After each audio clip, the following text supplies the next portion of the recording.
Hey everyone, it's Jonathan Shoemaker here again with G3 Boats, and today we are going to talk about some steelhead fishing. It's March 12th, the wind's blowing at about 20 miles per hour out of the north.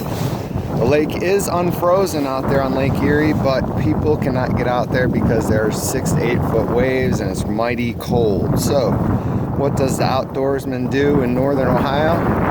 He hits the tributaries and the rivers of Lake Erie to catch some giant steelhead. And I'm not talking about a couple of fish. Guys are out here catching 20, 40 fish in a single day. It's amazing fishing. The type of gear these steelhead fishermen are using down here on the rivers varies dramatically. It could be as simple as a spinning reel and a 7.5 foot rod, or it could be as complicated as a $500 reel with a 13 to 15 foot rod. These anglers are not targeting strictly deep water or strictly shallow riffles. What they're targeting are a deep cut along a bank where the fish stage before they move up the river.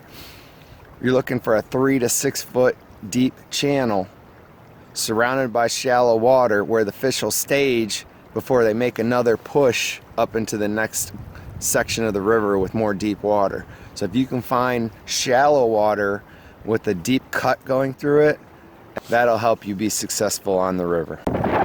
You're not really looking to find straight sections of the river. What you're looking for are bends in the river, because what you have when you have bends in the river, you have the current cutting out sections of the bottom which allow for deeper water where the fish want to stage. So if you fish the bends of the river, you're going to catch more fish than if you just try to fish straightaways or lazy S sections of the river. Besides river bends, anglers are targeting bridges and they're targeting river dams or fords. What you have along the bridges are the pilings underneath them.